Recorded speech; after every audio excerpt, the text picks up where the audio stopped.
Welcome दोस्तों, आज हम शुरू कर रहे हैं ज्योग्राफी चैप्टर 3 ड्रेनेज। सबसे पहले समझते हैं ड्रेनेज का मतलब। एक नदी और उसकी सहायक नदियां मिलकर जितने एरिया का पानी बहाती हैं उसे ड्रेनेज बेसिन कहते हैं। दुनिया का सबसे बड़ा बेसिन अमेज़न का है, लेकिन क्या आपको पता है इंडिया का सबसे बड़ा बेसिन गंगा नदी का है। अब जरा इस पहाड़ को देखिए। जब कोई ऊंचाई दो नदियों के रास्ते को अलग करती है तो उसे हम वाटर डिवाइड कहते हैं, जैसे अंबाला शहर जो इंडस और गंगा को आपस में मिलने नहीं देता। अब हम समझते हैं एक नदी का पूरा सफर। जब एक हिमालयन नदी ऊंचाई से गिरती है तो उसकी रफ्तार इतनी तेज होती है कि वो पहाड़ों को चीरकर गॉर्जेस बना देती है। लेकिन जैसे ही ये मैदानों में एंटर करती है, इसकी रफ्तार कम हो जाती है और ये सांप की तरह बल खाने लगती है। इसे हम कहते हैं मियांडर्स। कभी कभी ये मियांडर इतना ज्यादा मुड़ जाता है कि नदी से कटकर एक अलग झील बना लेता है, जिसे ऑक्सबो लेक कहा जाता है। और सबसे आखिर में समुद्र से मिलने से पहले नदी कई हिस्सों में बंट जाती है और बनाती है एक विशाल डेल्टा। हिमालयन रिवर्स के बाद अब बारी है साउथ इंडिया यानी पेनिनसुलर रिवर्स की।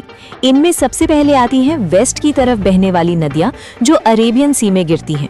सबसे पहले बात करते हैं नर्मदा बेसिन की।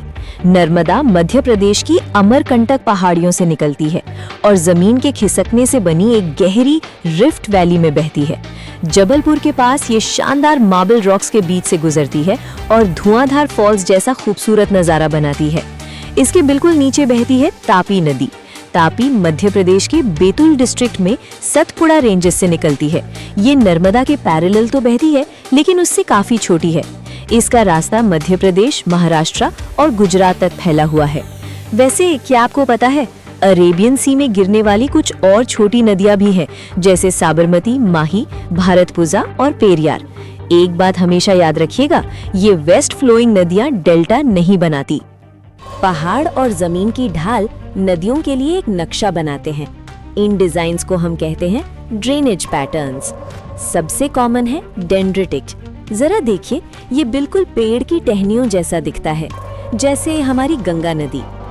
फिर आता है ट्रेलिस। जब जमीन पर हार्ड और सॉफ्ट रॉक्स की लेयर्स मिलती हैं तो सहायक नदियां ठीक 90 डिग्री पर ज्वाइन करती हैं। लेकिन जब नदियां रेक्टेंगुलर जॉइंट्स यानी चौकोरे दरारों को फॉलो करती हैं तो वो एक प्रिसाइज रेक्टेंगुलर डिजाइन बनाती हैं। और लास्ट है रेडियल। अगर एक पहाड़ की ऊंची चोटी से नदियां हर तरफ निकल रही हैं तो उसे रेडियल कहते हैं, बिल्कुल एक डोम स्ट्रक्चर जैसा। अब हम एनसीईआरटी के सबसे इम्पोर्टेंट कंपैरिजन पर आते हैं, हिमालयन और पेनिनसुलर रिवर्स में अंतर।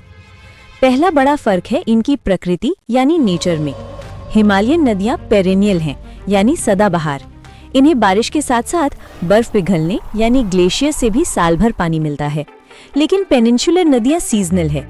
इनका पानी सिर्फ बारिश पर निर्भर है, इसलिए गर्मियों में ये बड़ी नदियां भी छोटी धाराओं में सिमट जाती हैं। दूसरा फर्क है इनका रास्ता और कटाव।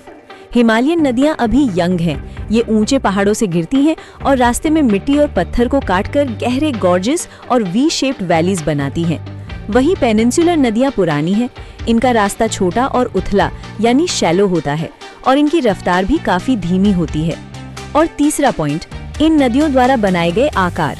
जब हिमालयन नदियां मैदानों में पहुंचती हैं तो ये मियांडर्स यानी सांप जैसा रास्ता, ऑक्सबो लेक्स और समुद्र के पास दुनिया के सबसे बड़े डेल्टास बनाती हैं, जबकि ज्यादातर पेनिनसुलर नदियां वेस्टर्न घाट से निकलकर सीधे बे ऑफ बंगाल की तरफ बढ़ती हैं।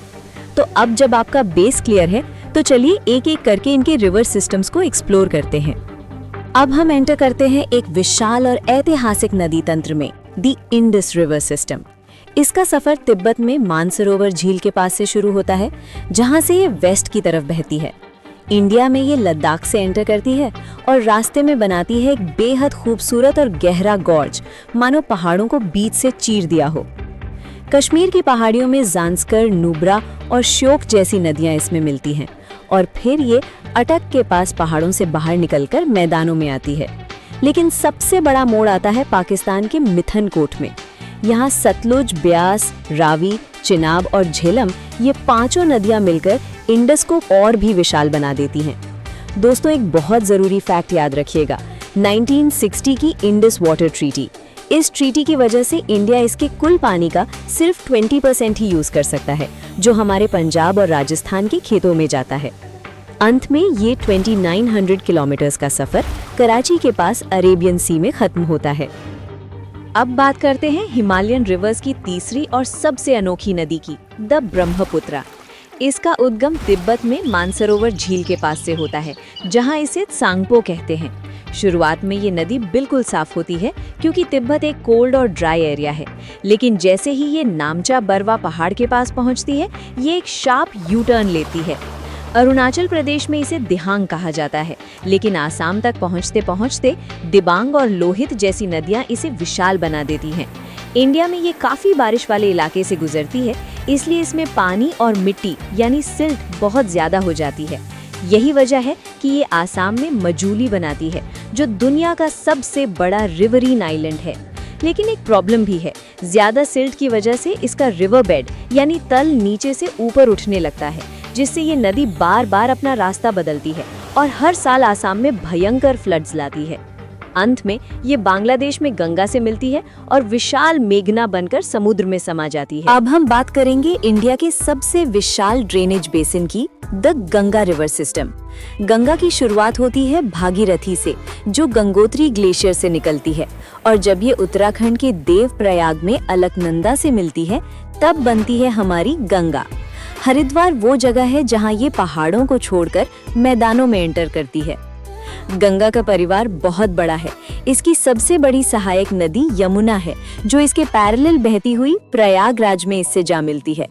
नॉर्थ में नेपाल हिमालय से घाघरा, गंडक और कोसी आती हैं।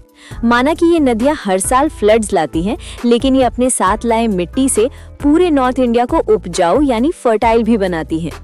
प्लेटो रीजन से चंबल, बेतवा और सोन नदियां आती हैं, जिनमें पानी थोड़ा कम होता है। आगे चलकर वेस्ट बंगाल के फरक्का पर गंगा दो हिस्सों में बट जाती है। एक धारा भागीरथी हुगली बनकर साउथ की तरफ बहती है और मेन स्ट्रीम बांग्लादेश में एंटर करती है, जहां ये ब्रह्मपुत्रा से मिलती है। यहाँ इन दोनों को मेघना कहा जाता है। अंत में ये मिलकर बनाती है दुनिया का सबसे बड़ा और fast growing delta, the Sundarban delta. 2500 kilometre की लंबाई के साथ ये इंडिया की लाइफलाइन है। हिमालयन रिवर्स के बाद अब बात करते हैं साउथ इंडिया की सबसे विशाल नदी की, द गोदावरी। गोदावरी महाराष्ट्र के नासिक डिस्ट्रिक्ट में वेस्टर्न घाट से निकलती है। 1500 किलोमीटर की लंबाई के साथ ये पेनिनसुलर इंडिया की सबसे लंबी नदी है और इसीलिए इसे दक्षिण गंगा भी कहा जाता है। इसकी सहायक नदियां इसे एक विशाल तंत्र बनाती हैं। पूर्णा, वर्धा और प्राणहिता इसमें मिलती हैं, लेकिन इसकी 3 सबसे बड़ी सहायक नदियां हैं मंजरा, वैनगंगा और पेनगंगा। इसका ड्रेनेज बेसिन इतना बड़ा है कि इसका 50% हिस्सा सिर्फ महाराष्ट्र में है और बाकी मध्य प्रदेश, ओडिशा और आंध्र प्रदेश तक फैला हुआ है। अंत में ये बे ऑफ बंगाल में मिलती है और एक बहुत बड़ा डेल्टा बनाती है। अब नजर डालते हैं ईस्ट की तरफ बहने वाली बाकी बड़ी नदियों पर। महानदी छत्तीसगढ़ की हाईलैंड से निकलती है और ओडिशा के रास्ते बे ऑफ बंगाल में मिलती है। इसका 860 किलोमीटर का रास्ता छत्तीसगढ़, झारखंड और ओडिशा के लिए बहुत महत्वपूर्ण है। कृष्णा बेसिन की शुरुआत महाराष्ट्र के महाबलेश्वर के पास से होती है। 1400 किलोमीटर लंबी इस नदी में तुंगाभद्रा, कोयना, घटप्रभा, मूसी और भीमा जैसी नदियां मिलती हैं। अब आती है कावेरी, जो कर्नाटका के ब्रह्मगिरी रेंजेस से निकलकर 760 किलोमीटर का सफर तय करती है। ये तमिलनाडु में कडालौर के साउथ में समुंदर में मिलती है। इसकी मेन सहायक नदियां हैं अमरावती, भवानी, हेमावती और काबिनी। क्या आपको पता है कावेरी इंडिया का दूसरा सबसे बड़ा वाटरफॉल बनाती है, शिवानासमुद्रम। इनके अलावा कुछ और छोटी नदियां भी ईस्ट की तरफ बहती हैं, जैसे दामोदर, ब्राह्मणी, बैतारणी और सुवर्णरेखा। नदियों के साथ साथ इंडिया की लेक्स भी हमारे एनवायरनमेंट का एक बहुत बड़ा हिस्सा है। कश्मीर की वूलर लेक इंडिया की सबसे बड़ी फ्रेश वाटर लेक है, जो टेक्टोनिक एक्टिविटी से बनी है। लेकिन कुछ झीलें इंसानों ने बनाई हैं, जैसे भाखरा नंगल डैम की वजह से बनी गुरु गोबिंद सागर। राजस्थान की सांभर लेक एक सॉल्ट वाटर लेक है, जहां से हमें नमक मिलता है, और किनारों पर चिलिका और पुलिकट जैसी लगून्स हैं। लेक्स का काम सिर्फ सुंदरता नहीं है, ये फ्लड को रोकती हैं और सूखे के वक्त नदियों में पानी का फ्लो बनाए रखती हैं। लेकिन एक दुख की बात है, रिवर पोल्यूशन। हालांकि हमारी नदियों में खुद को साफ करने की नेचुरल कैपेसिटी होती है, लेकिन बढ़ते शहरों और इंडस्ट्रीज ने इस पर दबाव डाल दिया है। इसीलिए एनआरसीपी जैसे प्रोजेक्ट्स चलाए जा रहे हैं ताकि हम अपनी इन लाइफलाइंस को हमेशा जिंदा रख सकें। क्या आप जानते हैं अम्ल वर्षा क्या होती है? जब हवा में मौजूद पोल्यूशन जैसे सल्फर डाइऑक्साइड और नाइट्रोजन ऑक्साइड्स पानी के साथ मिल जाते हैं, तब बनती है अम्ल वर्षा, जो पेड़ पौधों, मिट्टी और पानी को नुकसान पहुंचाती है। ये सिर्फ प्रकृति ही नहीं बल्कि हिस्टोरिकल बिल्डिंग्स को भी धीरे धीरे खत्म कर देती है। इसलिए पोल्यूशन कम करना ही इसका सबसे बड़ा समाधान है। वीडियो खत्म करने से पहले चलिए देखते हैं इस चैप्टर के कुछ अमेजिंग फैक्ट्स जो आपको टॉपर बना देंगे। फैक्ट नंबर 1, दुनिया का सबसे बड़ा ड्रेनेज बेसिन अमेज़न रिवर का है। फैक्ट नंबर 2, इंडिया की सबसे बड़ी खारे पानी की झील चिलिका है, जबकि नमक के लिए सांभर लेक सबसे मशहूर है। और क्या आपने फुमडिस के बारे में सुना है? मणिपुर की लोकटक लेक पर तैरते आइलैंड्स इसी नाम से जाने जाते हैं। आखिरी और सबसे इम्पोर्टेंट बात, गंगा को साफ करने के लिए 1985 में गंगा एक्शन प्लान शुरू हुआ था, जो आज एनआरसीपी का हिस्सा है।